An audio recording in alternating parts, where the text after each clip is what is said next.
hermanos, hoy vamos a ver específicamente, la vez pasada hicimos como una visión de lo que sería una consejería en general, cuando hay algunos casos de pecado, y hoy vamos a comenzar a hablar algunos temas ya particulares. Hoy vamos a hablar especialmente de la consejería cuando se trata del problema de la adicción sexual. ¿Listos? Entonces ahí Juan 8, verso 34, dice lo siguiente. Juan 8, verso 34. Las pasadas que vamos a estar estudiando también en la serie de Juan los domingos, pero simplemente lo voy a leer para ver algo que Jesús dice ahí.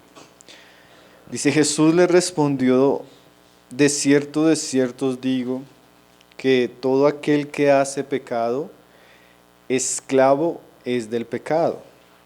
Y el esclavo no queda en la casa para siempre. El Hijo sí queda para siempre. Así que, si el Hijo os libertare, seréis verdaderamente libres. Entonces, como les decía a mis hermanos, hoy vamos a ver lo que sería consejería en casos de adicción sexual. Como decíamos al comienzo de la serie, tampoco vamos a profundizar en algunos como tal, pero vamos a ver de pronto, de manera general, a qué nos referimos cuando hablamos de adicción sexual. Cuando hay un caso de esos como tal, vamos a ver algunos síntomas y causas, y después vamos a ver algunos puntos principales que se deben tener en cuenta en este tipo de casos en la consejería. 4 puntos. Y al final vamos a ver algunas recomendaciones. Entonces, ¿por qué comencé con este pasaje, hermanos? La vez pasada hablábamos de que la consejería se daba en casos donde el pecado era practicado. Pero aquí Jesús nos dice, asegurándolo, ¿no? En el verso 34 dice: de cierto os digo, que todo aquel que hace pecado, esclavo es del pecado. Entonces, la palabra esclavitud es como la palabra más bíblica para hablar de adicción, ¿sí? Como lo vamos a ver en los siguientes pasajes. ¿Qué es esclavitud o qué es adicción? Cuando una persona comete pecados que se vuelven patrones en su vida. Lo que hablábamos la vez pasada también, el que practica, ¿sí? Entonces, el hombre, como lo veíamos al comienzo, el hombre es pecador por naturaleza. Pero hay ciertos pecados que al ser practicados de manera regular se vuelven hábitos o patrones. Y como vamos a ver hoy, eso llega a generar esclavitud, ¿sí?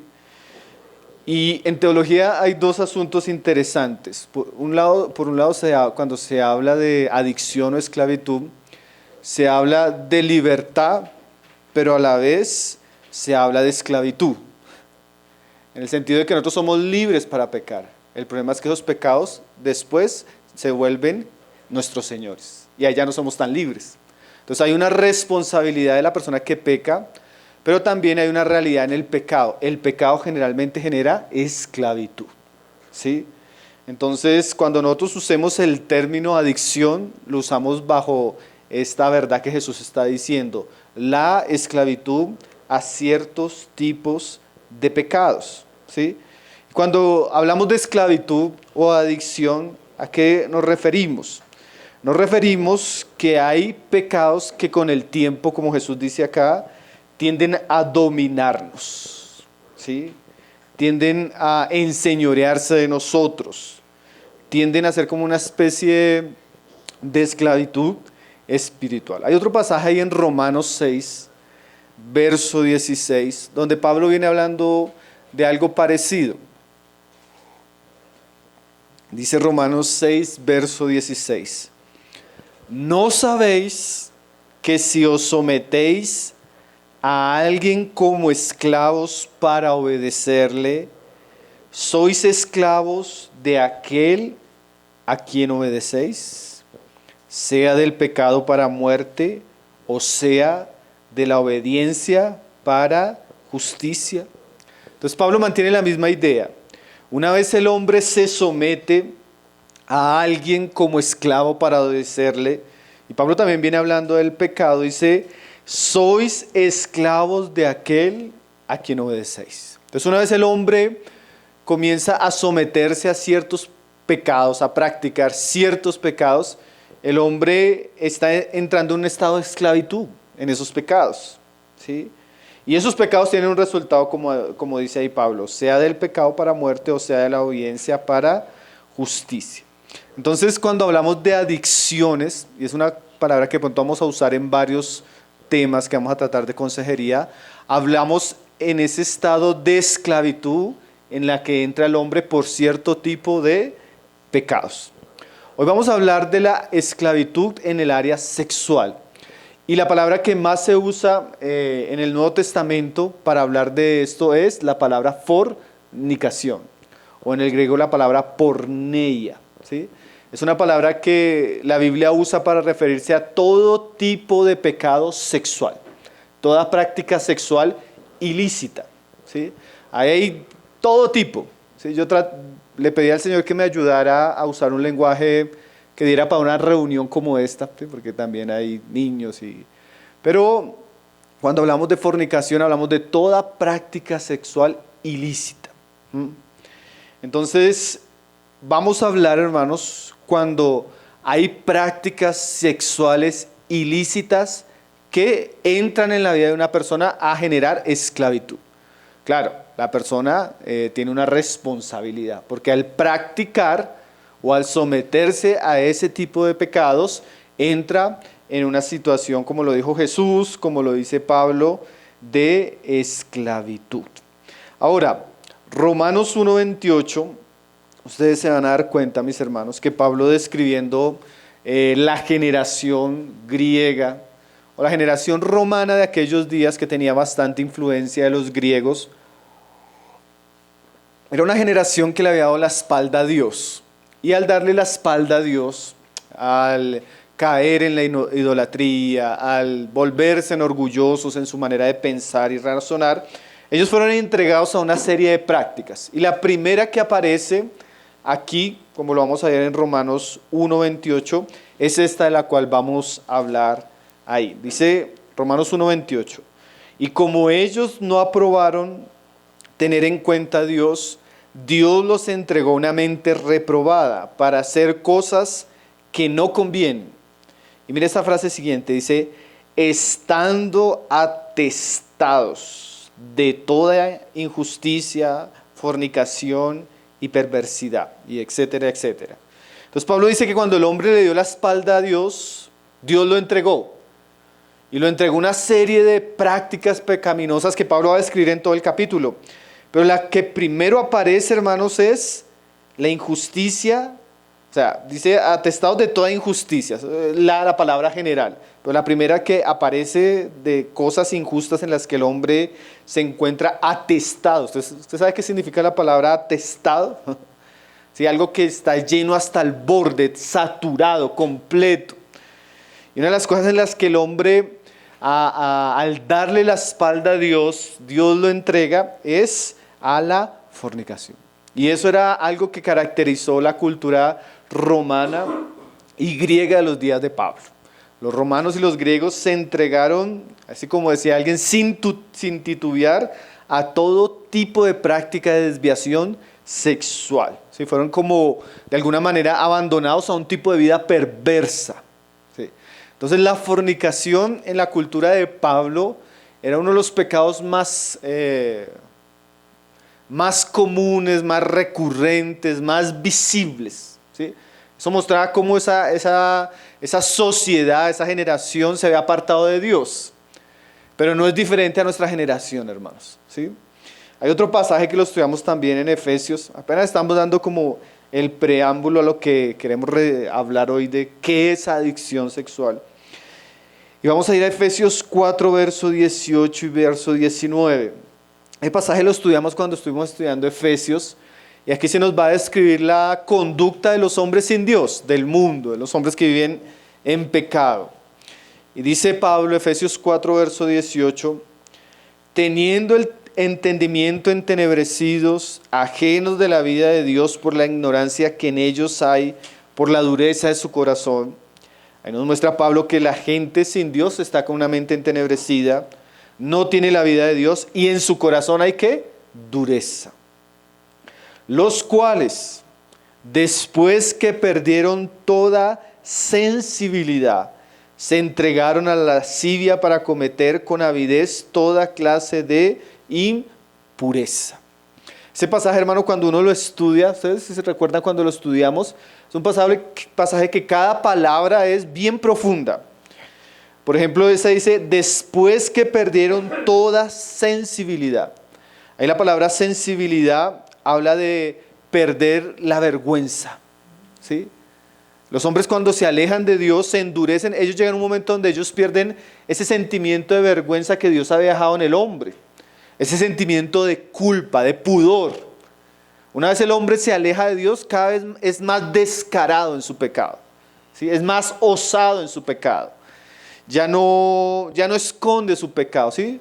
Él pierde como la sensibilidad. Y esa sociedad en la que Pablo vivía, como en la que nosotros vivimos, una sociedad que cada vez es más insensible al pecado y a las consecuencias, ¿sí? El hombre es indiferente, descuidado, precipitado hacia el pecado. Pero dice ahí, por causa de que perdieron toda sensibilidad, mira lo que dice ahí la frase siguiente, se entregaron a la lascivia. Se entregaron es que perdieron todo freno moral, toda restricción de su conciencia. Entonces ellos se entregaron a una vida, como dice ahí, lasciviosa. Hermano, y esta palabra lascivia en el griego es tal vez de las palabras más fuertes del Nuevo Testamento. Y se refiere a una conducta licenciosa y donde hay una total ausencia de toda moral, especialmente en el área sexual. Quiere decir que los hombres, al endurecerse, al tener su mente entenebrecida, al no conocer a Dios y a Jesucristo, ellos se entregaron a una cantidad de prácticas sexuales sin limitación. Y la frase siguiente dice ahí, para cometer con avidez. Esa es otra palabra fuerte, hermano. Son palabras que uno a veces las lee y si no entiende un poco el significado de ellas, le pasa muy rápido. Pero la palabra avidez es un tipo de lujuria sin límites, un tipo de codicia incapaz de satisfacer, ¿sí? Entonces el hombre se entregó, en ese pasaje Pablo está diciendo que el hombre se entregó a todo tipo de prácticas sexuales sin freno, sin limitaciones, sin vergüenza, ¿sí? Todo lo que se le vino al corazón al hombre, el hombre se entregó a eso, ¿sí? Entonces, esa generación a la que Pablo le escribía, hermanos, no es muy diferente a la generación que nosotros vivimos. Entonces, siempre que los hombres entran en los mayores grados de oscuridad, de entenebrecimiento, este pecado, especialmente el pecado sexual, florece. Ese es si usted quiere ver la calidad moral de una sociedad, mire su sexualidad. Ahí es donde usted se da cuenta en qué estándar está ella espiritualmente hablando. Entonces, cuando una sociedad promueve el pecado sexual, aplaude el pecado sexual, permite el pecado sexual, practica, enseña, tolera el pecado sexual en todas sus desviaciones, usted se está dando cuenta de una sociedad que Dios ha entregado al juicio.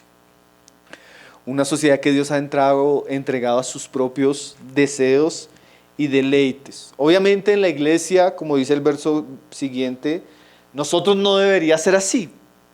Pero como el pecado y sus efectos a veces vienen con sus rezagos a la iglesia, hablar de consejería en el área sexual es tal vez una de las consejerías más prácticas y más necesarias.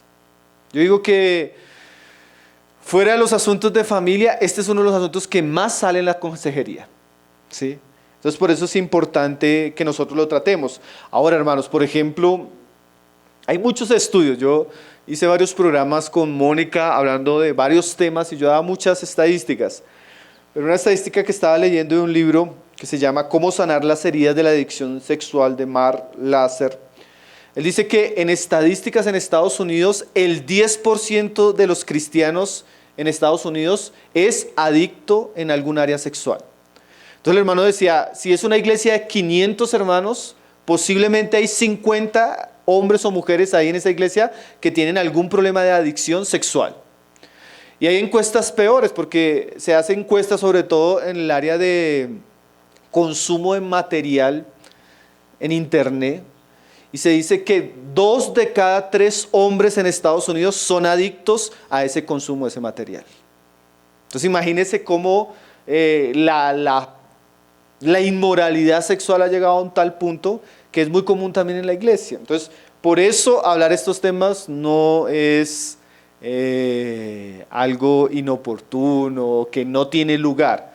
A pesar de que son temas complejos de hablarlos, son temas muy oportunos, sobre todo en el asunto de la consejería.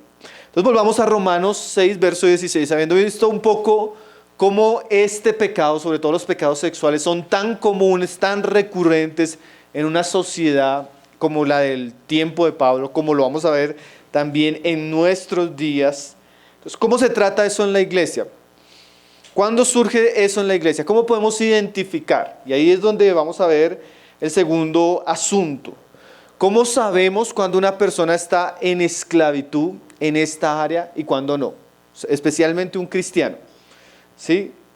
Porque yo creo que todos en un grado mayor o menor luchamos en esta área. La parte sexual es algo natural del hombre. Entonces, el hombre como la mujer, de alguna manera, diariamente, él tiene que vivir esta realidad. Pero es muy diferente un cristiano que está luchando con un pecado a un cristiano que es adicto a un pecado. ¿Sí? ¿Y cuáles son las diferencias? Eso es bien importante identificarlo, sobre todo cuando vamos a aconsejar. ¿Fue una caída? ¿Fue algo ocasional?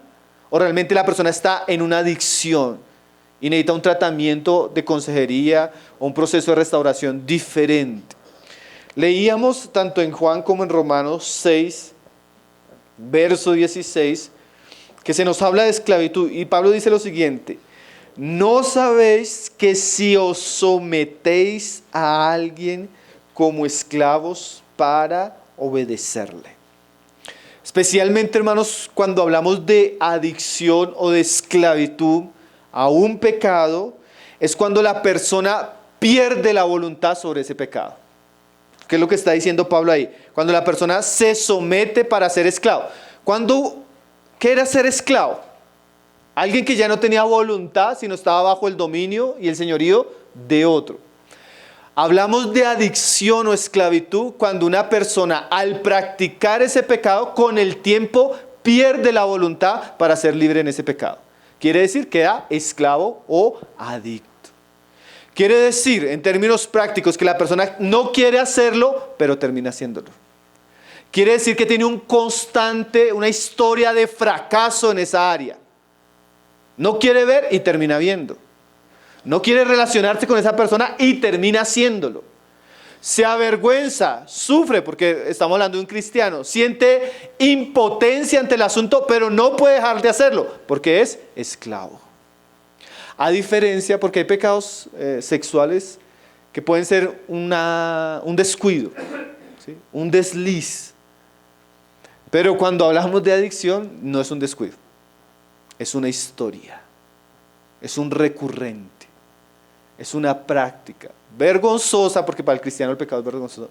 Dolorosa, porque aflige el corazón. Y que generalmente genera un sentimiento de impotencia, porque la persona no lo quiere hacer, pero termina haciéndolo. Eso, en términos de lo que Pablo y Jesús están hablando, eso es esclavitud. Y en términos como le hablan hoy en día, adicción. Alguien definía la adicción de la siguiente manera: puede resumirse como el intento de controlar deseos, pensamientos, prácticas y conductas pecaminosas, donde generalmente fracasamos en el intento. ¿Sí? El esclavo, el adicto, tiene una historia de continuos fracasos y derrotas. Entonces, si yo comienzo a escuchar a mi hermano, que en un momento, en un acto de arrepentimiento, él comienza a contarme, y yo comienzo a darme cuenta que es algo que él no puede superar, que es algo que él lo tiene hace tiempo, hace años, que está en una práctica, yo darme cuenta que no es una consejería normal, que puede ser de una sola ocasión, sino estamos ante una persona que está en una práctica de esclavitud, de adicción. ¿Sí?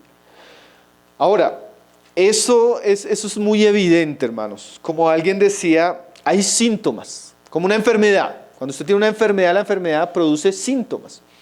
A veces los síntomas solo manifiestan que hay algo más profundo, pero los síntomas ya generan una alerta. Entonces hay síntomas observables. Y algo que es muy serio, sobre todo en esto, hermanos, es que hay una progresión donde el asunto siempre tiende a empeorar. En el área sexual, como en el pecado. El pecado siempre tiende a empeorar. O sea que si no se trata a tiempo, eso puede llegar a algo peor. Porque eso tienen las adicciones. Los pecados sexuales, sobre todo, ellos siempre tienden a ser peores. Siempre tienden a ser más adictivos, más esclavizantes. Es una cosa misteriosa. Es lo que dice Pedro también, el engaño del pecado. ¿Sí? Entre más te ofrece, tú piensas que más te vas a satisfacer, menos satisfechos quedas y más enganchado. Una cosa como otras adicciones, ¿no? Pero eso tiene sobre todo la adicción sexual. Como alguien decía, es como un proceso degenerativo, como un cáncer. Va corrompiendo, y si no se trata, va a ser metástasis. Entonces, ¿cuáles son los síntomas observables? Cuando yo estoy escuchando, y yo comienzo a escuchar a la persona, yo me puedo dar cuenta si es algo ocasional o qué síntomas yo puedo tener en cuenta para ver qué es una adicción. Bueno, como decíamos ahorita, práctica regular. La práctica regular, sea una vez a la semana, sea una vez cada 15 días, cuando eso ya lleva un tiempo, es una adicción. Es una adicción. ¿Sí? Y tanto el consejero como aquel que está siendo aconsejado necesita entenderlo. Si yo tengo una práctica regular con tiempo que no he podido vencer, estoy esclavo. Estoy bajo la voluntad de otro, en este caso, el pecado, como dice Pablo, para muerte. Otro asunto que en nuestra generación, todos los libros que leamos de ese tema tienen este punto. Eso no hay que ser experto, este es un punto que usted se da cuenta que hay adicción. Consumo de grafía. Ese es otro punto donde hay adicción, ¿sí? Porque generalmente para complacerse, hay unos estímulos. Y los estímulos visuales son generalmente los que acompañan la práctica de adicción sexual. Entonces, cuando usted comienza a escuchar a una persona y la persona comienza a contarle que tiene la constante de recurrir a cierto material, sea en internet, sea en revistas, sea en lo que sea, usted está ante un adicto, en un área bien sensible. ¿Sí? Práctica regular, consumo de este tipo de material, ¿sí? Esclavitud mental, es otro de los temas que siempre aparece cuando usted está viendo eso. ¿Qué quiere decir? La persona, su mente como está tan llena de esas cosas, ella a toda hora está pensando en eso. Ella a toda hora cuando ve, de una vez su mente está maquinando. ¿Sí? Generalmente el adicto navega en los mares de la fantasía sexual, hermanos. Él a toda hora está pensando en eso. Obviamente, como les decía, es diferente que yo voy, tal vez va una mujer mal vestida y yo al verla me va a venir un pensamiento, pero inmediatamente yo voy a poner ese pensamiento a los pies del Señor, ¿no? Va a citar un versículo, voy a desviar mis ojos, voy a recordar lo que estuve leyendo en la palabra esta mañana. Sí, yo voy a luchar. El adicto no lucha, el adicto tiene en su mente una gran cantidad de fantasías. Él vive ahí. ¿Sí? Hermanos, y como dijo Jesús, y como se puede ver, la adicción no generalmente conlleva actos externos, aunque generalmente con el tiempo eso va a suceder, pero muchas veces la adicción es un asunto mental. Aunque el hombre no tenga la capacidad de ir a un lugar y pagar, pero puede ser totalmente adicto en su mente. Identificarlo es bueno porque esa es una de las luchas o de los asuntos que vamos a tratar. Entonces, práctica, consumo de cierto material, una mente sobre todo corrompida, esclava, entenebrecida en esas áreas. Y como lo decíamos al comienzo, generalmente la persona que ya está en estos estados conlleva algunos sentimientos: ansiedad, vergüenza y tristeza. ¿Por qué? Porque él no quiere hacerlo. Más si es cristiano, ¿no? El cristiano no quiere hacer eso, porque el pecado en el cristiano genera ¿qué? Vergüenza, dolor, sentimientos de suciedad. Entonces la persona no lo quiere hacer, pero lo sigue haciendo. Entonces es muy común que es un cristiano que tiene ese sentimiento de acusación a toda hora, ese sentimiento de vergüenza. Como decía Randy Alcorn, él se sienta en la silla del lugar de reunión y se siente acusado, se siente miserable, se siente culpable, se siente avergonzado, ¿sí? La adicción trae ese tipo de sentimientos, como también trae desesperanza. ¿Por qué? Porque la persona quiere salir y no ha podido salir. Entonces llega un momento donde la persona siente que no puede salir. Ahora, hermanos, como decíamos ahora, estos síntomas y estas prácticas, estos pecados, cuando no se tratan a tiempo, llevan a cosas peores. Entonces, generalmente, cuando no se tratan, eso lleva a prácticas de promiscuidad, a prácticas de prostitución, a prácticas de homosexualidad, ¿sí? Hoy en día eso es muy común, ¿sí? Entonces el cristiano que no trata con esto, la persona que no trata, cada vez va entrando en un proceso degenerativo, si se puede decir, ¿sí? Y ese es otro nivel, pero hay niveles peores. Sobre todo, hermanos, ahí cuando uno te escuche esto, cuando usted está aconsejando algo a alguien, usted ve cuando la persona entra en prácticas ilícitas, ¿sí? Comienza a espiar a otros, comienza a tocar a otros, a abusar de niños, a violentar a su esposa. Ahí usted ya está entrando en grados gravísimos de adicción. Hermanos, que no sé, yo tengo el impulso cuando estoy en el bus de tocar a las muchachas. Usted ya está con una persona que tiene una adicción grave. Sí. Cuando usted, hermanos, que no sé, mi hijo que era cristiano terminó abusando de su hija. Usted ya está entrando en casos donde la adicción, porque es que ese es el problema de este tipo de pecados, hermano.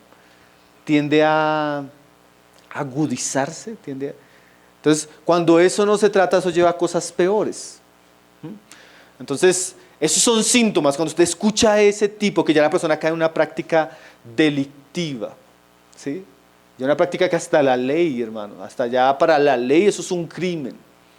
Ustedes se dan cuenta que ya la persona como que cayó muy bajo, ¿sí? Entonces, hay que tener cuidado sobre todo de los síntomas. Cuando uno está escuchando consejería, uno dice, no, el hermano tuvo un descuido porque, no sé, su esposa estaba enferma, duró un año enfermo, entonces él, a diferencia del que usted comienza a escucharlo y una práctica recurrente, ¿no, hermano? Entré a la universidad y comencé a practicar esto, me involucré en esto, entonces ya se da cuenta cómo esos niveles, ¿sí? Están llegando a cosas graves, como decíamos, pedofilia, incesto, violación. Ya son cosas gravísimas de lo que sería la adicción sexual. Causas. Vamos a ir a Gálatas 6, hermano. Estamos viendo síntomas. Cuando yo estoy escuchando y yo veo síntomas, ya puedo entender más o menos la gravedad del asunto, la profundidad. Pero son síntomas. A veces hay raíces, ¿sí? Que serían como las causas de este tipo de prácticas. Obviamente, teológicamente nosotros podríamos decir que la raíz es el pecado. Como veíamos en Romanos, el hombre le dio la espalda a Dios, ¿cierto? Pero cuando usted comienza a escuchar casos y a ver en general, siempre hay causas. Causas que estimularon, causas que llevaron, causas que propiciaron. Porque no todos tenemos las mismas luchas en el área del pecado. Pero generalmente cuando se estudian los pecados sexuales siempre hay unas causas muy semejantes. Aquí Pablo dice en Gálatas 6, 7, yo sé que es un verso muy conocido, pero en última nos va a resumir lo que vamos a explicar. Dice Pablo, No os engañéis, Dios no puede ser burlado, pues todo lo que el hombre sembrare, eso también segará. Porque el que siembra para su carne, de la carne segará corrupción. Entonces todo lo que el hombre vive en últimas es fruto de una siembra, hermanos. ¿Sí? Dios no le quita la responsabilidad al hombre, como decíamos en un comienzo. Y muchos comportamientos o cosas que tienden a dominar al hombre fue algo que se sembró. Ahora, esa siembra, hermanos, cuando uno comienza a estudiar estos asuntos y a escuchar personas, esa siembra puede ser algo personal que sembró, algo que familiarmente se sembró o algo que socialmente se sembró. No siempre es algo personal. A veces usted va a ver que es algo familiar y a veces usted va a darse cuenta que es algo social. ¿En qué sentido? Por ejemplo, usted va a encontrar familias sembrando. Generalmente, nosotros lo veíamos en el taller de parejas cuando hablamos de paternidad, generalmente los hijos, sobre todo sucede más en la mujer, sobre todo en las familias donde hay dinámicas de abuso, no necesariamente en esta área, pero hay abuso, hay maltrato y hay falta de amor, necesidades básicas que tiene siempre el corazón del hombre. Eso genera inseguridad y eso genera una serie de vacíos que el hombre tiende a querer llenar de muchas maneras. Entonces muchas veces las familias siembran este tipo de cosas, ¿sí? Con la falta de amor, la falta de cuidado, la exposición. A veces hay hijos que por el ambiente familiar salen muy rápido de sus casas, muchachas sobre todo. Eso es una siembra que generalmente en esta área abre una puerta. ¿Qué más también? Es un asunto que se siembra mucho en las familias y especialmente en los niños, hermano, que ahí ese punto nosotros como cristianos debemos ser muy vigilantes. El abuso infantil, hermanos. El abuso infantil generalmente es uno de los mayores indicadores o de los mayores asuntos que expone a la persona a prácticas de adicción sexual en la adolescencia y en la adultez. Generalmente cuando usted encuentra con personas así, tuvieron experiencias de niño traumáticas en esta área. Alguien sembró en ellos este tipo de cosas y eso tiende a florecer. Es un misterio porque pasa de ser víctima a practicante. Es muy común entonces las familias donde hay abuso. La persona que vivió ciertas experiencias de joven, de niño sobre todo, que eso genera una especie de trauma, pero es un trauma a impulso. Es un misterio, o sea, duele, pero la persona tiende a inclinarse hacia esas cosas. A veces la gente dice, no, es que eso es como una maldición familiar porque todos en mi familia. No, son prácticas, hermano, siembras. Se abusó de este, se abusó de este, estos fueron abusados por este, entonces tienden a abusar de sus nietos, tienden a abusar. Hay familias donde ese tipo de prácticas son muy recurrentes, hermanos. Familias que siembran y pues obviamente eso en algún momento comienza a dar fruto.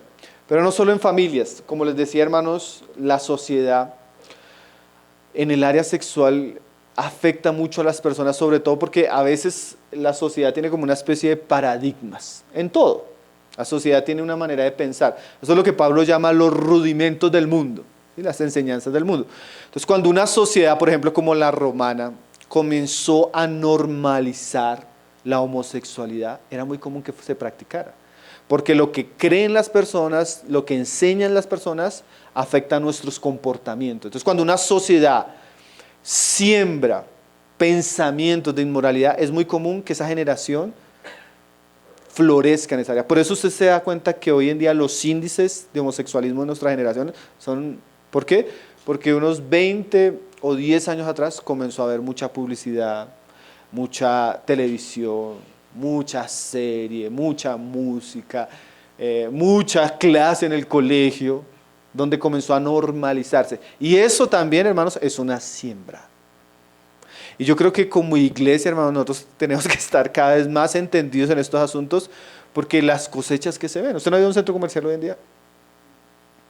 Yo le decía a mi esposa, es increíble la cantidad de parejas, mujeres que viven uno en día. Hombres. Es una cosa que, hermano, uno entra al gimnasio y se siente más observado por los hombres que por las mujeres. Una cosa terrible, hermanos. Y no sé si las personas hace 30 años podrían decir que es lo mismo. No, porque hubo un cambio de paradigma en nuestra generación. Entonces, como es la cultura, como es la sociedad, eso siembra. Y eso tiene cosechas. Entonces, cuando la sociedad y la cultura inculca y celebra la práctica sexual desordenada, eso tiende a abundar. Ahora, hermanos, lo terrible es que las actividades consideradas para el mundo inofensivas por la escala de valores que ellos tienen, pueden ser mortales para el cuerpo, el alma y el espíritu de una persona. Hermanos, que hoy en día los noticieros hacen unos reportajes que uno dice, eso que parece inofensivo es terrible. Y no, ¿para qué decir nombres? Pero es terrible lo que se está sembrando. Entonces, obviamente, eso que se está sembrando va a tener una cosecha. Entonces, a veces la familia siembra, a veces la sociedad siembra, y a veces la persona también siembra. Porque como hablábamos con un libro que estamos leyendo con los jóvenes, de por sí pronto el hombre es sexual. Y el hombre, por ejemplo, pasa de la niñez a la juventud y hay una cantidad de cambios hormonales, entonces hay mucha curiosidad. Entonces, ¿qué pasa? Los estímulos, las oportunidades que él se encuentra, la curiosidad, las malas amistades en el colegio, la televisión, es que hay tantas cosas, ¿no? Un hermano nos contaba, hermano, yo le doy gracias al Señor, estoy luchando, el Señor me ha ayudado en esto, pero es increíble que uno, a pesar de que borre el caché, a pesar de que haga esto, hay días que a mi celular me llegan unos mensajes que yo no estoy buscando ver. Hola. Imagínese un muchacho de 11 años con acceso a internet en el cuarto solo. Entonces, la curiosidad y el acceso libre que hoy se tiene a tantas cosas ha hecho que una persona cuando entra a consumir cierto material, a ver ciertas cosas, eso genera un estímulo, eso genera una perversión en la mente y eso hace que haya una hipersexualización en nuestros jóvenes y niños, hermanos. Entonces, todo eso se está sembrando, hermanos.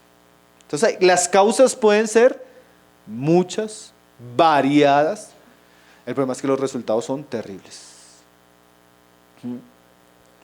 Entonces, hermanos, viendo un poco los síntomas, las causas, ahora vamos a ver cómo se trataría una consejería en relación a este tipo de pecado como tal. Vamos a ir a 1 de Juan, capítulo 1. Generalmente vamos a estar siempre en nuestra serie sobre los mismos versículos, porque son los versículos que mantienen los principios que están detrás de este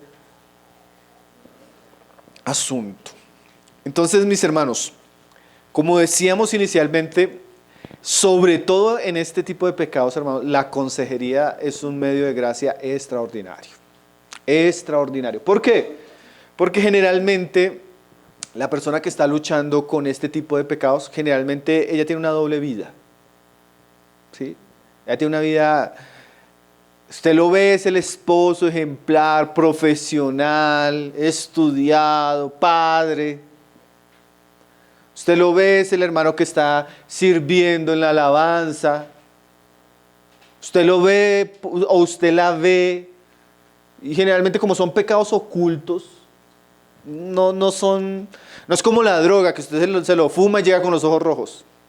¿Sí me dejo entender? O como el alcohol que le da tufo. Este pecado se puede practicar a solas. Nadie lo ve. Porque sabemos que Dios sí nos ve, ¿cierto? Entonces, este es un pecado que generalmente tiene mucho poder porque generalmente se cultiva en lo secreto. Ese es el asunto, se cultiva en lo secreto. ¿Sí? Entonces, usted a veces ve y no se da cuenta hasta qué punto, hasta qué grados, como veíamos ahorita, hasta qué niveles puede estar llegando una persona en esa área. Entonces, la consejería, como decíamos en un comienzo, nuestra primera enseñanza, es un medio de gracia extraordinario, porque le permite a la persona que ha venido luchando, entre comillas luchando, sino la persona sufriendo este tipo de pecados por mucho tiempo, encontrar una salida. ¿Sí?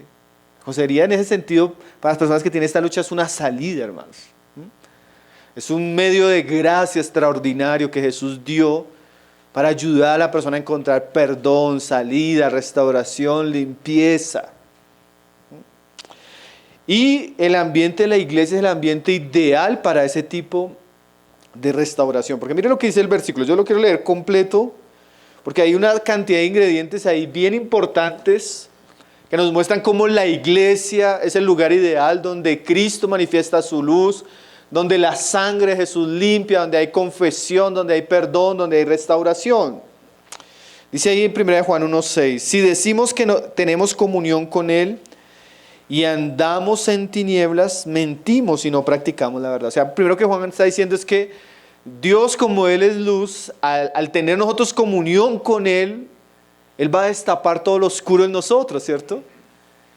Y si nosotros realmente estamos caminando con Él, eso que está oculto, que a la luz de Él sale, deberíamos abandonarlo, porque si no estamos mintiendo y no estamos practicando la verdad. Entonces, no es normal que un cristiano esté en esta práctica y todavía él diga que está caminando en luz. Puede estar yendo a la iglesia, puede estar estando en las reuniones, pero verdaderamente él no está andando en luz, porque esa luz lo llevaría a arrepentirse y tratar este pecado, ¿sí? A confesar, como vamos a ver. Pero dice el verso 7, pero si estamos en luz como Él está en luz, mire esa frase, tenemos comunión unos con otros, ahí entra la iglesia. La luz de Dios no nos deja aislados, nos hace parte de su pueblo, de su iglesia, de su familia. Y tenemos una relación, y mire lo que pasa en esa relación, dice ahí, y la sangre de Jesucristo nos limpia de todo pecado. Entonces, en esa relación los unos con los otros y la luz de Dios, hay limpieza de pecado, ¿cierto? Vuelve y Juan dice, si decimos que no tenemos pecado, nos engañamos a nosotros mismos y la verdad no está en nosotros. Porque algo que va a hacer la verdad en nosotros es exponer ese pecado, ¿cierto, hermanos? Que está en pecado, él se va a sentir que sí o sí, hermanos, que es una cosa terrible, ¿no? Porque la luz es terrible. Cuando uno está mal con Dios, está practicando cosas que a Dios no le agrada, uno va a sentir como Dios le habla y le reargulle y lo reprende. Y como decía una persona en estos días, es terrible porque uno siente que todas las pedradas de la predicación son para uno. ¿Sí? Porque hay algo que está mal. Y la luz de Dios no nos deja estar tranquilos en esa luz, ¿cierto? En esa realidad. Pero mira ahí donde viene el asunto de la consejería y lo que hace parte de la comunión, como Dios nos limpia y nos restaura. Dice ahí en el 9, si confesamos nuestros pecados. Entonces la iglesia donde está la luz, donde hay palabra, donde tenemos comunión unos con nosotros, es el ambiente que Dios propició, ideal, para que aquellos que estamos todavía luchando con esas tinieblas podamos confesar nuestros pecados. Y mire que ahí él asegura algo, dice, Él es fiel y justo para perdonar nuestros pecados. O sea que en el ambiente de la iglesia, de la comunión, de la luz con Dios, cuando el penitente o el pecador expone su pecado, confiesa su pecado, va a encontrarse a Dios de manera fiel y justa en Cristo, perdonándolo. Pero no solo perdonándonos, dice, y limpiarnos de toda maldad. Hermanos, y ahí comenzamos a introducir lo que es el Evangelio, porque en la iglesia se encuentra la luz de Cristo, se encuentra el Evangelio de Cristo, se encuentra la sangre de Cristo. Y eso permite que aún los peores pecados sean perdonados. ¿Sí? Y eso permite que aún las peores suciedades de nuestra alma sean limpiadas. Las peores maldades. Entonces la consejería, porque la consejería tiene estos ingredientes, confesión, comunión, perdón, limpieza, es un medio de gracia extraordinario que Dios dejó en su luz a su iglesia para aquellos que todavía están en esta realidad o luchando con esto, puedan ser perdonados y puedan ser limpiados. Entonces, debemos entender, hermanos, que la consejería no es un medio para condenar al pecador, sino es para restaurarlo. Es un medio para que él encuentre el perdón en Cristo, la limpieza en Cristo, la libertad en Cristo, que en últimas eso fue lo que vino a hacer Jesús, ¿no? Él vino a que fuéramos verdaderamente libres del pecado, del diablo y del mundo. Entonces, hermanos, esto que Juan dice aquí en estos versículos, en el proceso de restauración de una persona que viene con una adicción, obviamente no es tan simple, pero definitivamente la consejería nos puede llevar a disfrutar el perdón y la restauración de Cristo a nuestra alma. Vamos a hablar de 4 puntos. Son muchas cosas. Igual siempre vamos a estar sobre los mismos puntos, solo que aplicándolos a cierto tipo de asuntos particulares.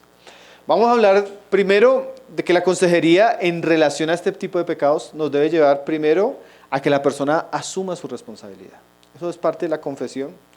Segundo, el consejero tiene que llevar a esta persona a nutrir y a crecer en su relación en Jesucristo, porque en últimas, solo Jesucristo es el que nos hace libres de ese tipo de pecados. Tercero, la persona tiene que vivir como una especie de reestructuración en su vida. Hay cosas que él tiene que quitar y hay cosas que él tiene que poner. Y cuarto, generalmente en este tipo de áreas hay que mantener una rendición de cuentas y los límites que se establezcan. ¿Listo?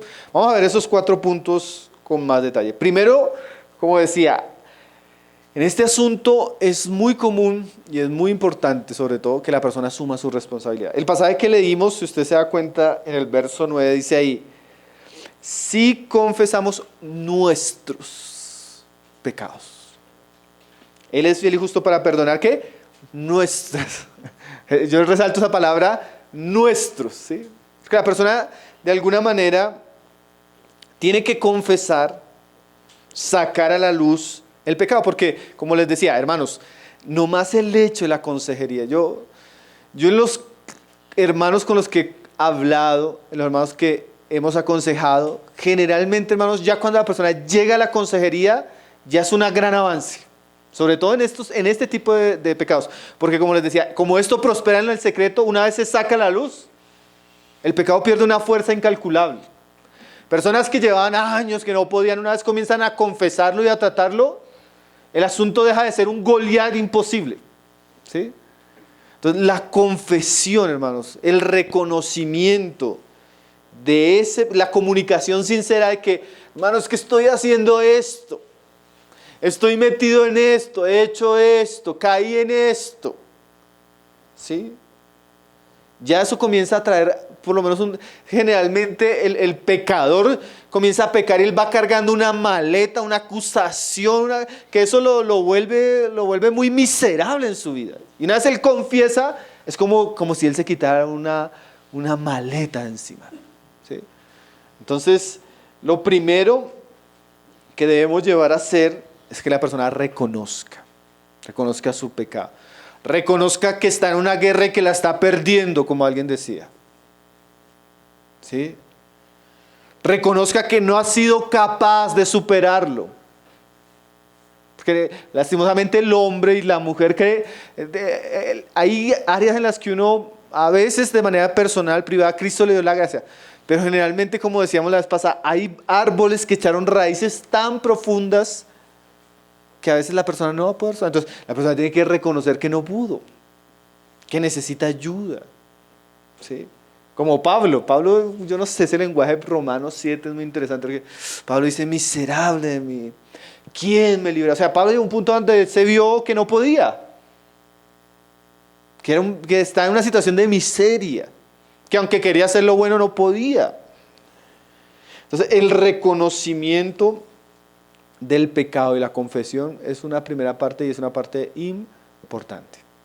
Yo pienso que no es lo único, porque también a veces la persona ya hablé, pero no es lo único, pero ya es un gran avance cuando sea, como hablábamos en estos días, sea por decisión personal, sea por obligación de la esposa, sea porque entró en disciplina en la iglesia, pero la persona ya llegó a confesarlo, ya es un avance. O sea, que no siempre llegamos a confesión voluntariamente. Ayer leíamos un libro con los hermanos y el hermano cuenta la historia de una pareja, se van a casar y el hombre decide sincerarse con la esposa, con la novia, la prometí. Y le cuenta que él tiene problemas porque entra a ver películas y siempre termina haciendo cosas. Y la esposa, la futura esposa, lo ve como un pervertido. Sale del carro y no le vuelve a contestar la llamada. Y ya habían contratado lugar, dado invitaciones, tenían fechas. Ya cuando ella un día puede verse con él, Él puede verse con ella. Ella le dice, si usted no trata eso, no me caso con usted. Dice el hermano Freud, que es el del libro La batalla de cada joven. Él dice, nunca vi un hombre tan interesado en vencer el pecado como ese. Tenía una semana para casarse.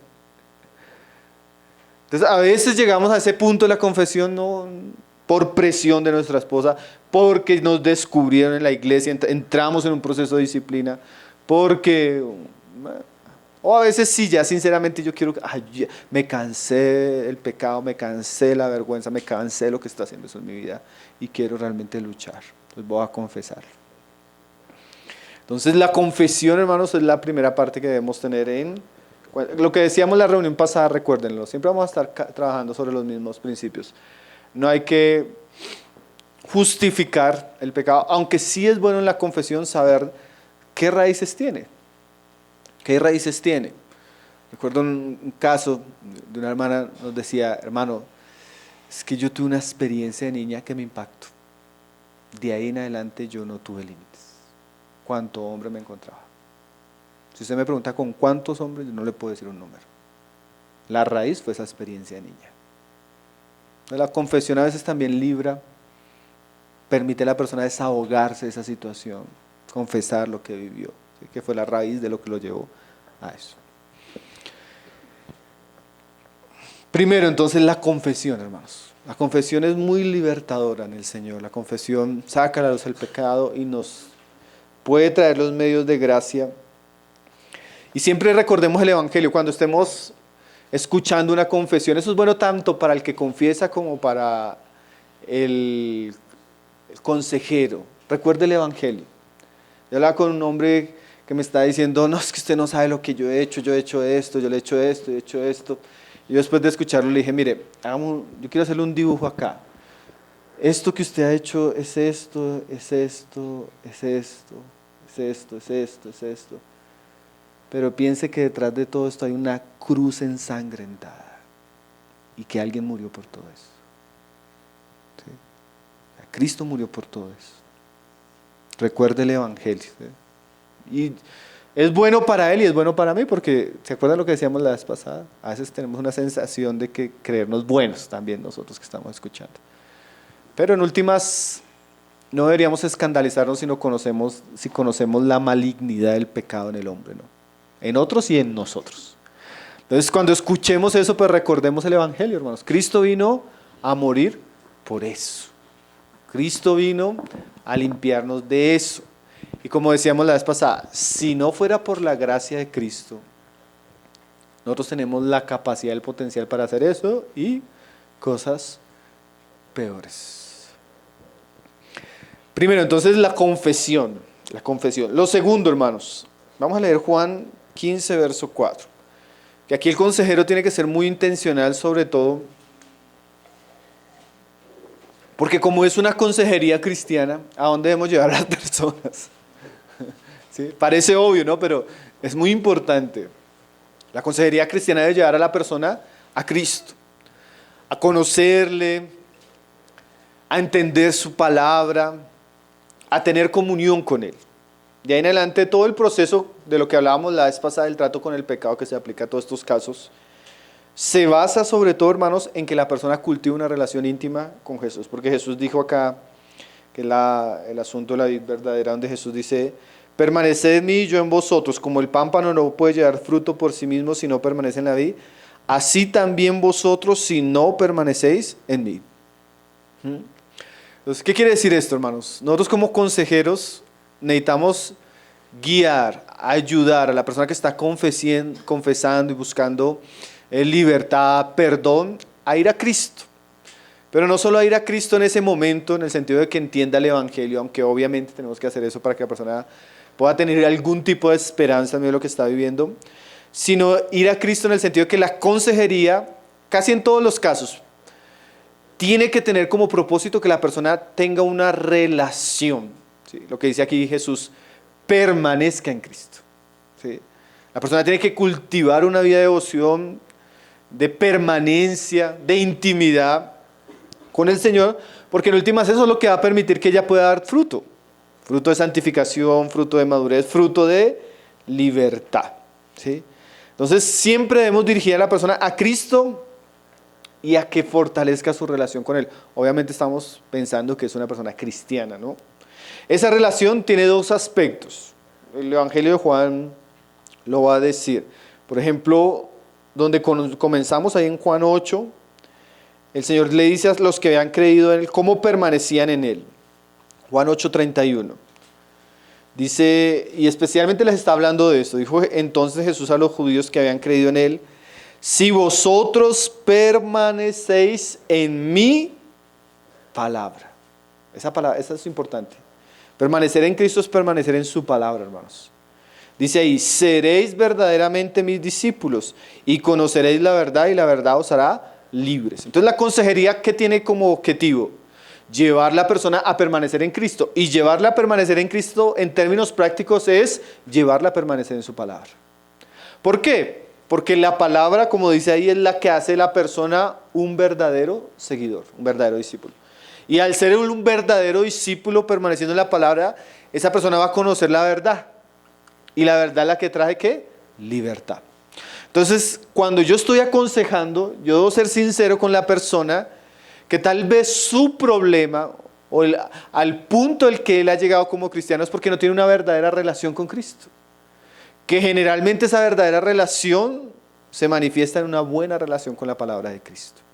Yo escuchaba a un hermano que decía algo y es cierto.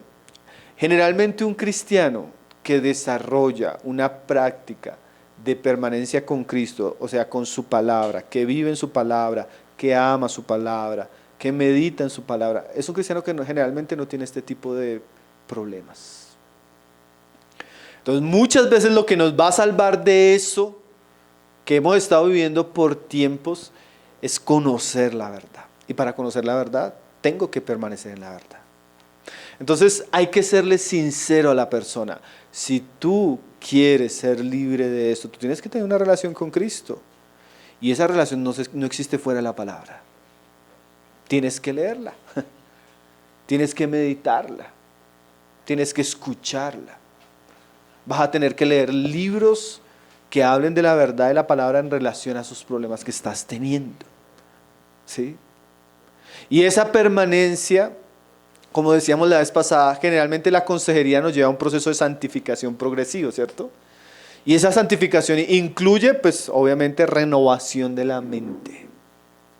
Renovar nuestro entendimiento, entender qué es el pecado, entender qué hizo Cristo, entender los medios de gracia que Él me dio por su palabra, profundizar. Yo daba una vez el ejemplo hablando de libertad del pecado, como el caso de Naamán. ¿Ustedes conocen el caso de Naamán? Naamán era un leproso. La lepra en la Biblia es una figura del pecado. Naamán estaba totalmente leproso. Y aunque era exitoso en términos humanos, era un leproso. Y así podemos tener una apariencia, una vida aparentemente exitosa, pero por dentro moralmente somos leprosos. Y cuando él va del profeta Eliseo, ¿qué le dice Eliseo? Sumérgete en el Jordán 7 veces. Y él dice, no, mejores ríos hay en Egipto. ¿Sí? ¿De qué habla el Jordán, hermanos? El Jordán en la tipología pues nos habla del río y sobre todo tiene que ver mucho con lo que venía a ser Cristo. Y sumergirse 7 veces, el 7 en la Biblia es un número simbólico de plenitud. Entonces, el río en el Nuevo Testamento es la palabra de Dios con la que Dios nos limpia. ¿Quieres ser limpio? Sumérgete en la palabra. Pero el 7 que nos habla de una manera constante. No una manera, no un chapuzoncito. ¿Sí? No. Sumérjase ahí, constantemente. Y usted se va a dar cuenta cómo esa lepra que tenía comienza a desaparecer. Y su piel se vuelve como la de niño. Entonces la palabra, hermanos, la palabra nos lleva a disfrutar la gracia, la provisión de Cristo. Y necesitamos conocer la palabra, por lo que ella es la que nos hace conocer la verdad y la verdad nos hace libres. El hermano Freck decía en el libro que estamos leyendo, él decía, para ir a la guerra hay que tener armas y una estrategia. Y eso solo se encuentra en la palabra. Y usted no se va a imaginar, hermanos, la gran cantidad de cosas que Dios habla de estos asuntos.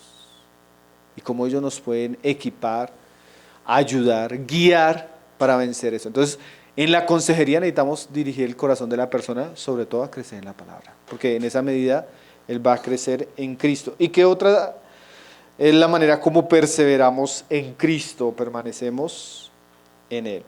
Bueno, la oración, ¿cierto? La mejor manera de decir que en la práctica necesitamos crecer en la permanencia con Cristo es crecer en la vida de oración. En la medida que yo crezco en mi vida de intimidad con Jesús, yo voy a poder tener la gracia, la fuerza, la paz para luchar con el pecado. Y es que a veces, yo lo decía la vez pasada, hermanos, a veces el consejero y el aconsejado quieren una solución muy rápida, ¿sí? Yo quiero ya dejar esto. Entonces decía un consejero a alguien que le decía eso: yo soy consejero, no mago. Consejero, pero no mago. Si quieres dejar eso, tú tienes que caminar con Jesús. Tú tienes que ordenar tu vida de oración, ¿sí? Tú tienes que caminar con Cristo diariamente. Jesús le enseñó a sus discípulos, ¿no? Velad y orad. Sobre todo para que no caigamos en tentación. John Bunyan decía una frase, es una frase célebre, pero cierta, hermanos. La oración alejará al hombre del pecado, o el pecado alejará al hombre de la oración, ¿sí? Entonces, ¿qué hacemos en un tiempo de consejería? Enseñar, instruir, estimular para que la persona crezca en ciertas disciplinas espirituales, que en últimas es donde ya va a encontrar fuerza, ¿sí? Generalmente este tipo de luchas contra el pecado no se vencen de manera rápida, hermanos. Y eso hay que tenerlo, a veces eso requiere un compromiso de la persona. Y sobre todo un compromiso cristiano de devoción.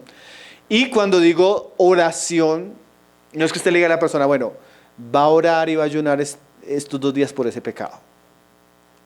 Es oración en el sentido de que la persona aprenda a tener una relación y una permanencia con Cristo, ¿sí? O sea, no es que ahora vas a luchar, obviamente en su oración puede pedir perdón, puede luchar con él, pero es estimular a la persona que mantenga un tipo de caminata con Jesús, un tipo de perseverancia. Su relación, su devoción con Cristo tiene que ser fuerte.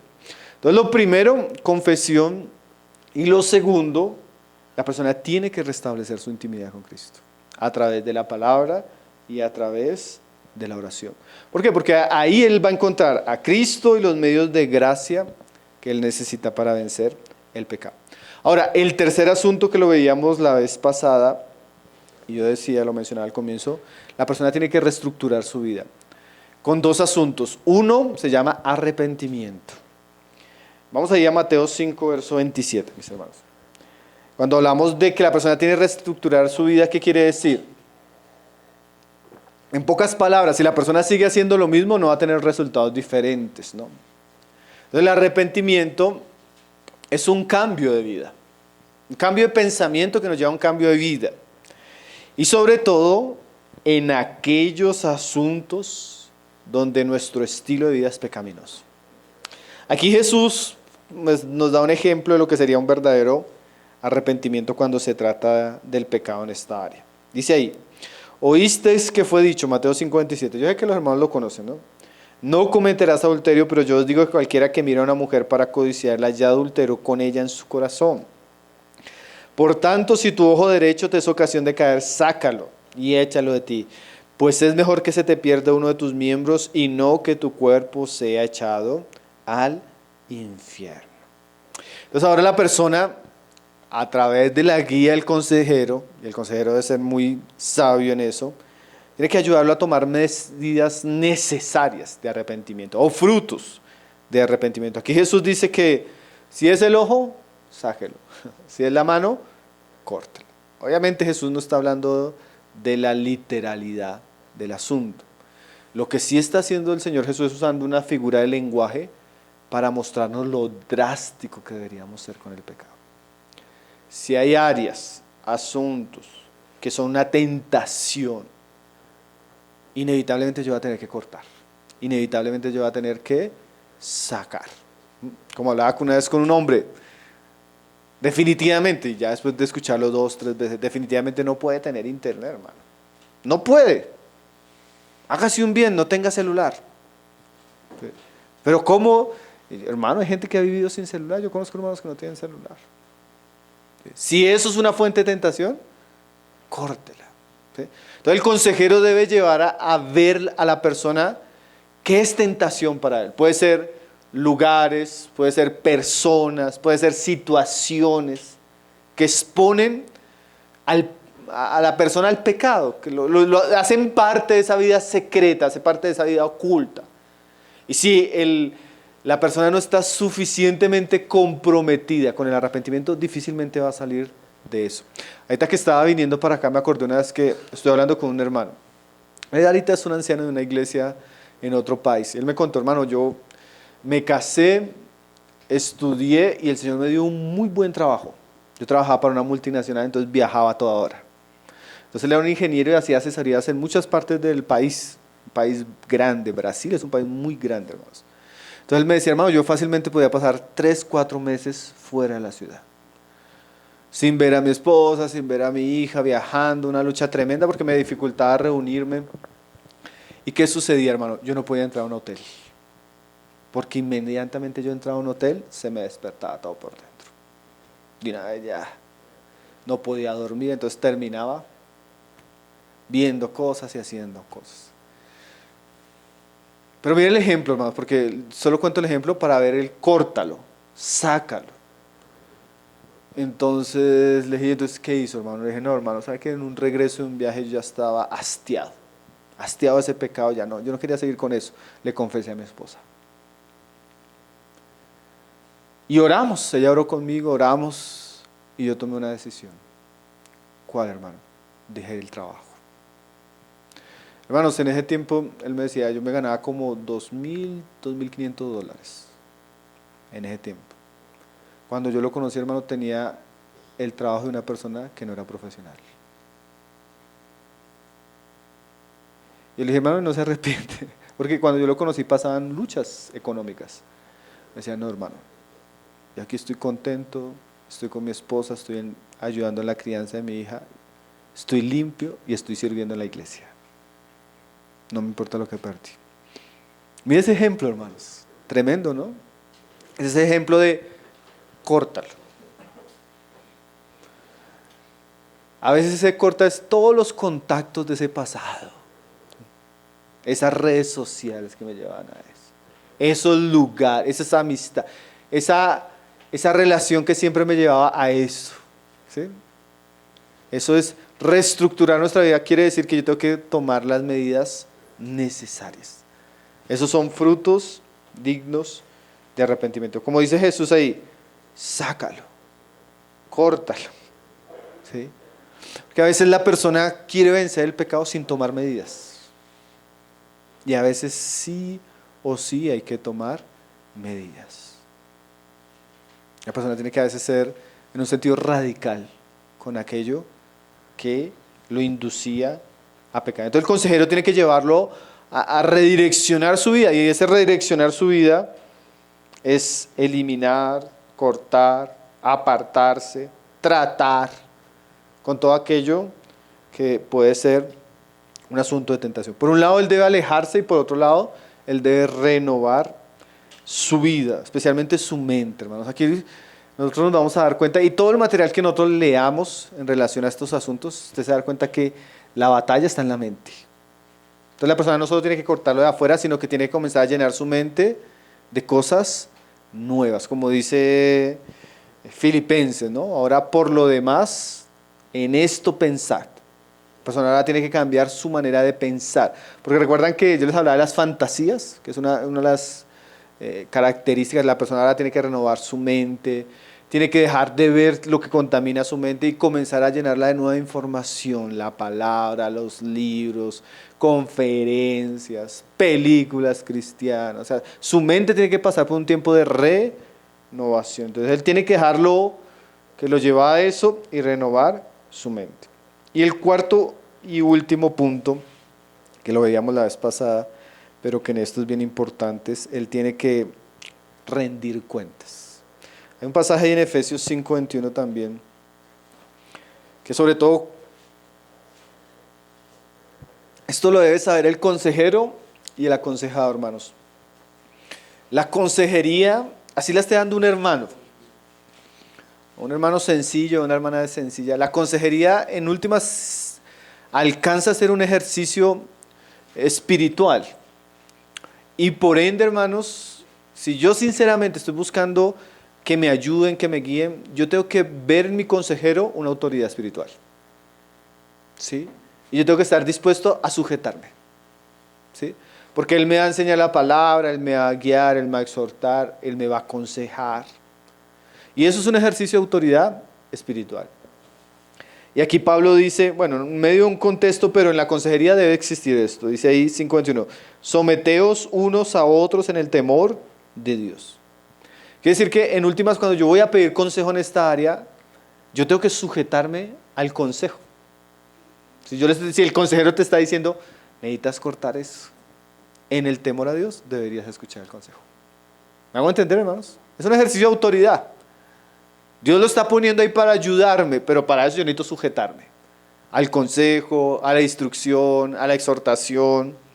Entonces, en el proceso de la consejería de pecado, aunque a veces a mí me parezca drástico, aunque a veces me parezca como el celular, hermano, porque decirle el internet, hermano, pero no volver a ver a esa persona, hermano, pues es parte del arrepentimiento. Si no, no hay arrepentimiento. Entonces, el rendir cuentas, no solo en que regularmente le voy a contar cómo estoy con esa, sino el rendir cuentas es de someterme. ¿Me hago entender, hermanos? Cuando yo estoy en un tiempo de eso y yo quiero ayuda, yo voy a seguir el consejo. Claro, obviamente a menos que el consejo sea algo absurdo, ¿no? O vaya en contra de la palabra de Dios, pero si es algo en lo que estamos viendo para tratar el pecado, la persona tiene que aceptar el consejo, la instrucción, las actividades. ¿Se acuerda que hablábamos de actividades? Las lecturas. Hermano, estoy luchando con eso. Bueno, entonces vamos a leernos tal libro. Y llega uno a la siguiente reunión. Hermano, ¿te leíste el libro? No, hermano, no. ¿Sí? A veces hay cosas que no prosperan por eso. Por ese tipo de cosas no se prospera. Entonces, si yo voy a buscar consejo, hermanos, y a veces uno dice, la persona le está sacando tiempo. Sí, porque cuando usted va a aconsejar a alguien, usted le saca tiempo. Usted le dice, léase eso, entonces el consejero tiene que leérselo también. A veces uno le saca tiempo, le lee, lo invita, le invita a las 11. Y la persona no hace las actividades. La persona no hizo esto, no trató con eso.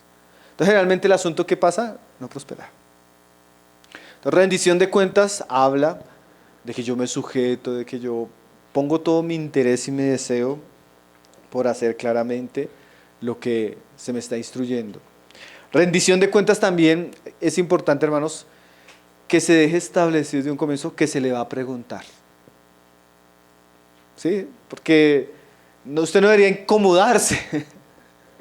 Que la persona le diga, bueno, ¿y cómo vas? ¿Qué pasó con él? ¿Hiciste? Pero el hermano, no, es que esa es su tarea. ¿Me van a entender, hermanos? O sea, parte del proceso es que se tienen que pedir cuentas. Y desde un comienzo se le tiene que decir a la persona, hermano, no se sienta mal, yo voy a tener que preguntarle. ¿Sí? Porque yo quiero saber cómo va el proceso, ¿sí? Si está creciendo, si está teniendo luchas, ¿sí? Es parte de lo obvio, pero que a veces debe ser claro. En la rendición de cuentas, hermanos, como lo aconseja Randy Alcorn, y a mí me parece en ese punto el libro de la pureza algo bien acertado, que no solo se debería contar cuando se cae, sino la rendición de cuentas mejor es pedir ayuda antes de caer, ¿sí? Lo que él llama la llamada de emergencia. ¿Qué es la llamada de emergencia? Cuando yo estoy mal, cuando yo estoy con esos deseos, cuando yo estoy luchando ese día que se está volviendo todo más difícil, en vez de llamar al otro día para contar que caí, llamo ese día y hermano, ore por mí. Y él dice, ore por mí y mañana me pregunta qué pasó. Y él dice, por su experiencia, que las veces que se ha sentido en la lucha y él llamó a pedir auxilio, el solo hecho de que mañana le iban a preguntar ya le evitó la tentación. Yo hablaba con un hermano y me decía hace un tiempo, hermano, Mañana le cuento, mañana le cuento. Ya uno sabe qué es esa conversación en un proceso de estos. Y al otro día, ¿cómo le fue, no, hermano? Ya cuando le escribí eso, ya llegué a orar. Llegué a orar y eso me ayudó bastante. Entonces, esa rendición de cuentas establece una relación donde la persona está ahí para ayudarnos, hermano. ¿Sí? Para socorrernos, para guiarnos y sobre todo para orar por nosotros en esos límites. Entonces, la consejería debe tener, como decíamos la vez pasada, una rendición de cuentas, unas actividades y un cuidado. ¿Qué sería bueno, hermanos? Sobre todo, yo creo que aquí entre nosotros, bueno, no es muy común, ni siquiera es muy común en la iglesia aquí en Latinoamérica, pero en Estados Unidos sucede mucho que hay grupos de personas que luchan en estas áreas y se reúnen regularmente, rinden cuentas, oran juntos, hablan de estos temas, como un discipulado para personas que están. Yo creería que si una persona está en una lucha de eso y hay algún tipo de actividad de esas, debería estar ahí. Eso ayuda mucho, hermanos. Escuchar a los hermanos, su testimonio, cómo han salido de eso, cómo luchan con eso, qué les ayudó. Eso es muy edificante. Entonces, esos espacios se deberían respetar. Entonces, la consejería debería tener eso, hermanos. Confesión, ayudar a la persona a crecer en Cristo, porque Cristo es el que lo va a ayudar. Patrones bien claros de arrepentimiento, cosas a tratar, cosas a crecer, renovación de mente. Y cuarto, rendición de cuentas y acompañamiento, especialmente en los pecados sexuales. Sumémosle todo lo que vimos la vez pasada. No lo voy a repetir porque ya se volvería muy, sino en cada caso vamos a ver algo específico. Termino cerrando, hermanos, con 3 cositas pequeñas. Primero, para todos en general, hermanos, la Biblia dice, huid de la fornicación. Hermanos, nosotros, como decía Miguel Núñez, a nosotros nos gusta naturalmente el pecado, pero el pecado es peligrosísimo. Así que huyamos de él. No juguemos con eso porque, como lo decíamos, a veces entramos a jugar con cosas que más adelante se vuelven cosas serias en nuestra vida. Entonces, si algo nos muestra estos temas, es que sobre todo el pecado sexual es muy peligroso. Muy atractivo, por un lado, pero por otro lado tiene una cara muy destructiva. Así que huyamos, evitemos, tengamos esos principios que Dios nos ha hablado bien presentes para huir de la tentación. Segundo, hermanos, y obviamente lo digo con todo temor, cuiden sus hijos. La mayoría de adicciones comienzan en la niñez. Problemas en la niñez, exposición en la niñez, abuso en la niñez. Hermanos, y cuando uno va, por ejemplo, a la Fiscalía de Delitos Sexuales para Menores, el tío, el abuelo, el primo, hermanos, sus hijos no se deben quedar en una casa que no sea la suya, ni con su tío, ni con su abuelo, a menos que usted sepa que es una persona de temor, que tiene temor, hermano, porque es que los desgraciados a veces están más cerca de lo que nosotros nos imaginamos. De verdad, hermanos. No solo cuida a las niñas, cuida a los varones. ¿Usted ha visto los casos que me he enterado en este tiempo, hermanos, con luchas y de niños fueron varones? Cuida a sus niños. Cuida a sus niños de otros niños. Porque usted no sabe cómo están siendo criados los otros niños, qué han vivido los otros niños. ¿Sí? Cuida a sus hijos. Porque vivimos en un mundo, hermano. Los hermanos que están yendo a la cárcel nos contan, hermano, nosotros vamos a un patio donde la mayoría de hombres están ahí por eso. ¿Sí? Y usted los ve y este tipo de cosas son pecados secretos. Usted a veces no sabe de quién. ¿Sí? Entonces, cuide a sus niños. Igual, cuídelos del adoctrinamiento del mundo, cuídelos del mal entretenimiento. Hoy en día es que hay que realmente ser muy vigilantes, porque no estamos viviendo en cualquier tiempo, hermanos. Escuché un hermano que me decía, hermano, me tocó sacar al niño del jardín. ¿Por qué? Porque el niño entró al baño y otro niño del jardín, hermano. ¿Cuál será la edad de un niño de jardín mayor? 5 años, 4 años. Y usted a veces no sabe qué ha vivido ese niño, porque un niño no tiene eso. ¿Qué ha vivido ese niño en su casa? Entonces hoy en día es un asunto complejo. Obviamente nosotros siempre estamos orando, pero no deje de velar. Cuide de sus niños, del mundo del adoctrinamiento, de la maldad. ¿Sí? Y lo último, más en el proceso de consejería debemos saber que generalmente estos procesos a veces tienen recaídas. Y hay que ayudar a la persona a levantarse y a seguir adelante. ¿Sí? Porque es muy común cuando se lucha con esto y eso ha sido tan recurrente que la persona tenga en algún momento recaídas. Pero es una batalla que se puede pelear en Cristo y se puede vencer, hermanos. Casi todos los casos que yo conozco, hermanos, que lucharon con eso y lo confesaron, salieron de eso. O sea, eso es una señal de que se puede vencer, que Cristo vino a hacernos verdaderamente libres. Obviamente, hermanos, aquí estamos abriendo una puerta porque los que vamos a aconsejar, que estamos lidiando con muchas cosas, hay mucho material bueno, mucho libro, mucho para hombres, para mujeres, porque en estos casos, aunque el pecado puede ser el mismo, las causas pueden ser diferentes y la manera de tratar es diferente en un hombre o en una mujer. Entonces, mucho material rico que tenemos como iglesia para crecer y podernos ayudar los unos